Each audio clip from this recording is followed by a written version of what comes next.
Mataifa 13 yakapata share. Mjerumani akachukua Tanganyika. Wakati huo Kongo ilishakuwa mali ya mtu binafsi, ni yule mfalme Leopold wa Ubelgiji. Walitugawa bila kujali ethnic group zetu. Sasa Mjaluo wa Kenya, Uganda na Tanzania hawaelewani. Mhutu wa Kigoma, Burundi na Rwanda hawaruhusiwi kutembeleana bila visa. Mnyasa wa Ruvuma, Malawi na Msumbiji hawapikiki chungu kimoja. Masai wa Kenya na Arusha wanaonana kwa masharti kwa sababu ya mipaka ya wazungu. Katika nasema hii mipaka hata Mungu haitambui.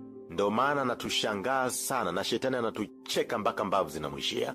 Tulikuwa na empire zetu, wakazivunja na kutuletea demokrasia kupinga hata visivyopingika. Uingereza bado iko chini ya malkia. Uholanzi na Japan bado wako chini ya wafalme na mambo yao yako shega tu kama kawa. Hata Swaziland kwa King Mswati mambo ni msono kabisa. Hata mabikra bado ni wengi sana. Wametuletea ukimwi, wakasema ni adhabu kutoka kwa Mungu Baba, na sisi tukaamini hivyo na kupiga magoti kumwomba Mungu msamaha kwa dhambi ya kusakiziwa. Kwa hiyo Dr. Robert Charles Gallo wa Marekani aliyeutengeneza ugonjwa huu ni Mungu kweli. Kweli ujinga hauui, lakini unadhalilisha sana. Kwani unafikiri hatujui kama ukimwi ni biashara kuuza ARV na kondomu? Ukimwi usingekuwa ni biashara yenye faida, wasingemua Dr. Sebi wa Marekani aliyeleta dawa ya ukimwi. Rais wa Gambia ameanza kuponya ukimwi. Subiri uone watakapomsakama. Lakini Katega anasema hawatamweza, maana Mungu wa mizimu ya Afrika yuko macho. Watadunda tu kama walivyodunda kwa mzee Mugabe, simba wa Afrika. Watulipe fidia kuwaita waganga wetu wachawi, jamii kaanza kuwaua. Teknolojia hali ya juu katika tiba ikapotea. Hivi unajua hata operation na uzazi ilianzia Afrika? Inaitwa Caesarean section. Jina lilitokana na mtoto wa Cleopatra wa 7 wa mke wa Julius Caesar, miaka hiyo ya 40 kabla Kristo. Mama aliposhindwa kusukuma mtoto wakatumia teknolojia hiyo kutoka Misri. Dogo akazaliwa, akaitwa Caesarean. Leo ukimuuliza daktari nani alianzisha Caesarean section, atakwambia ni Mjerumani mmoja hivi. Hata sayansi ya kuhifadhi miili ilianzia kwetu. Mpaka leo miili ya mafirauni wote bado iko salama. Haijaganda wala haijaoza kwa zaidi ya miaka 1500. Katika vitabu vitakatifu tunaambiwa ni Firauni mmoja tu ambaye hajaoza. Tunaambiwa hajaoza kwa sababu ya kumpinga Musa. Hapo Katega nauliza, ina maana kutooza ni adhabu? Enyi wa Galatia, msiokuwa na akili, ni nani aliyewaroga? Katega nasema mafarao wote wapo, na kama huamini mwambie kusindikize Misri ukajionee mwenyewe. Kwa hiyo Katega nasema waganga sio wachawi.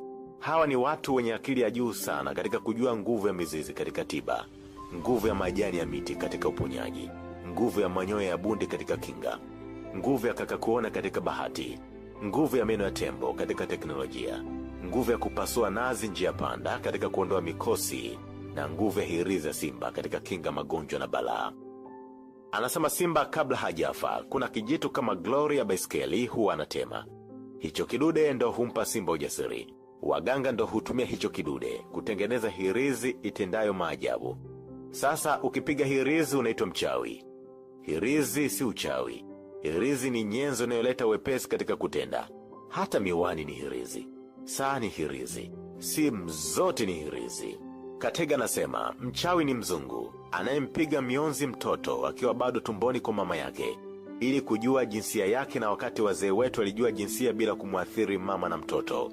Kama huamini, kamuulize Isaya Gremano Wanchelele maarufu kama Dr. Wanselele Kataushanga wa Ziwa Rukwa atakwambia.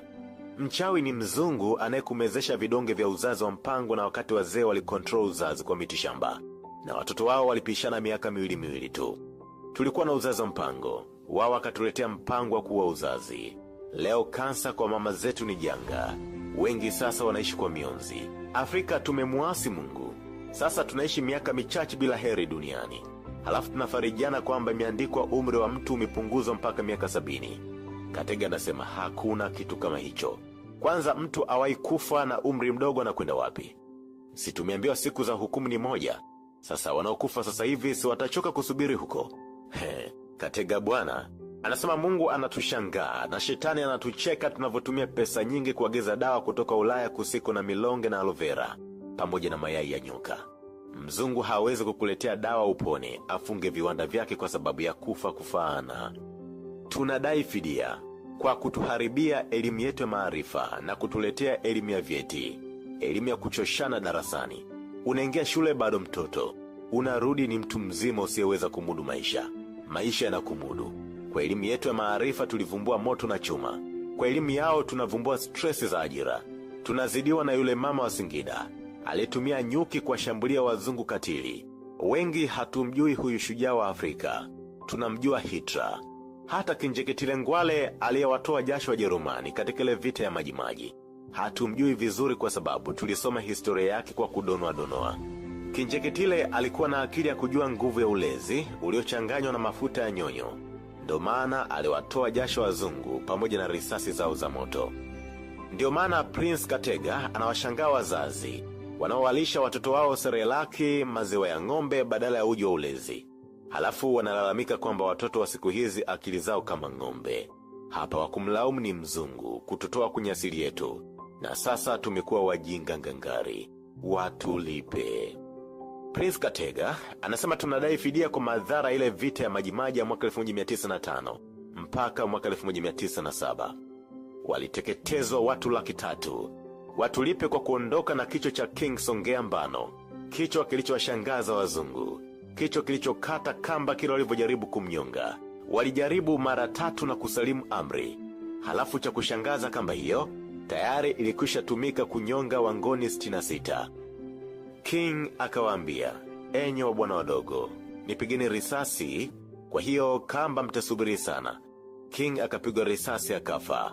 Wakamzika kwenye kaburi la peke yake wakihofia kuwafufua wale 66 waliozikwa kwenye kaburi moja. Walizika mwili, kichwa wakaondoka nacho. Sasa waliondoka na kichwa cha nini kama si uchawi? Watulipe fidia. Watulipe fidia? Mbona Mau walilipwa? Mbona Wayahudi walilipwa? Tena walilipwa pesa za Kijerumani, Deutschmarks bilioni 3. Tena miaka 4 tu baada kuunda taifa lao. Waliunda taifa lao mwaka 1948 na mwaka 1952 wakalipwa. Mwaka 2012 wakalipwa tena euro bilioni 78. Ndio maana Wayahudi wanajeuri sana hapa duniani. Na wachungaji wanatukumbusha kila siku kuwabariki kwa sababu imeandikwa, atakayewalaani atalaaniwa, atakayewabariki atabarikiwa. Ezifu Mungu ni mkabila. Katega anasema tumuunge mkono yeye na mshikaji wake Dr. Mukiza katika harakati hizi. Kuendelea kukaa kimya, wazungu watatumaliza kabla kupata chetu. Mpango wa wazungu na Waarabu ni kuwateketeza weusi wote duniani. Kisiwa cha Tasmania kilikuwa nchi ya weusi. Leo hakuna hata mmoja. Hata Australia wamebaki 1% tu. Waarabu wanajazana Afrika. Sisi tunakazania uzazi wa mpango kuharibu vizazi vya mama zetu. Sasa hivi Misri inaitwa Jamhuri ya Kiarabu. Weusi wamekwisha kama walivyokwisha kule Tasmania. Hii ni vita. Libya weusi wamekwisha. Morocco na Mauritania weusi wamekwisha. Sasa ni Waarabu watupu. Inaitwa Afrika nyeupe. Prince Katega wa pili na mwenzake Dr. Mukiza wanasema wao wanajua namna kuendesha haya madai. Watafanya hivyo kupitia taasisi yao ya African Heritage Foundation ya nchini Uingereza. Tuwaunge mkono. Mimi niko tayari. Wewe je? Mcheke Katega kwa namba hizi. Anza na alama ya kujumlisha